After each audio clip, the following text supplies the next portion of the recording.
Yasmin pega o fone de ouvido e conecta ao celular. Ouvir música ajuda na concentração, mantém o foco no trabalho. Dessa forma, o uso do smartphone ajuda muito no dia a dia. Também tem algumas coisas boas, né? Por exemplo, me ajuda a me focar muito no trabalho quando eu estou escutando música. Eu tenho um aplicativo que é um jogo, assim, tipo uma história, que é em inglês, então ajuda no meu desenvolvimento de inglês. Só que ele também tem os seus contras, né? Assim como ele me ajuda no meu desenvolvimento do inglês, às vezes ele me prende muito e aí eu acabo perdendo a noção do tempo. Perder a noção do tempo em frente à tela é algo que acontece com a maioria dos usuários. E foi pensando sobre nossa relação com o celular que a Amanda começou a pesquisar o tema. Na tese de mestrado, ela analisa o uso do smartphone e seu papel na regulação emocional.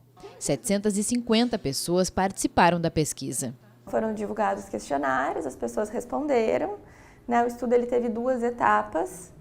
A primeira etapa, ela buscou entender de que forma os diferentes tipos de uso que as pessoas estão fazendo se relacionam com o bem-estar, de uma forma positiva ou de uma forma negativa. Na segunda etapa, a gente buscou entender de que forma a regulação emocional, né? Ou seja, o jeito que as pessoas lidam com as emoções delas, podem influenciar no tipo de uso que elas estão fazendo do celular. Dependendo do dia, eu vou usar muito mais. Justamente para me livrar desse sentimento assim de não tenho nada para fazer, vou ter que fazer alguma coisa. Então aí eu vou lá e vou mexer no celular. Geralmente esse tipo de uso ele é acionado quando a gente precisa driblar uma emoção negativa, né? Seja o tédio, a frustração, a ansiedade, né? Eu não estou sabendo tolerar aquela minha emoção, então eu recorro ao celular. O celular ele diminui a emoção.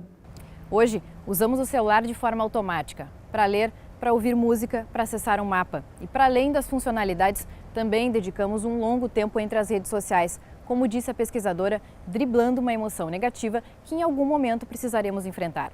O estudo aponta ainda que o usuário fica 4 horas por dia conectado. Se esse tempo é bem aproveitado ou não, tudo vai depender do propósito. Eu gosto sempre de usar com os meus pacientes, com as pessoas, né? É uma tática que eu tento aplicar na minha vida também, antes de mexer nos celulares, para a gente poder fazer 3 perguntas. Por quê? Para quê? E precisa ser agora? Né? Então, se tu responde essas 3 principais perguntas, tu tá liberado para usar teu celular. Né? Se não tem porquê, se não tem pra quê e se não precisa ser agora, dá uma esperada, né? Espera para quando for necessário tu fazer esse uso, aí tu vai lá e faz de acordo com os recursos que o celular vai te oferecer. É o que traz a conclusão da pesquisa. Para a saúde mental, é preciso usar o celular de forma controlada e pontual, e não apenas de modo passivo. É o que a Yasmin está tentando. Eu já deixo meu celular não perturbe. Aí eu só olho quando eu quero, né? Não, às vezes eu olho muitas vezes seguidas, mas eu acho melhor, assim, o não perturbe do que o vibre. Aos pouquinhos, tentando maneirar o uso. Isso. De pouquinho em pouquinho.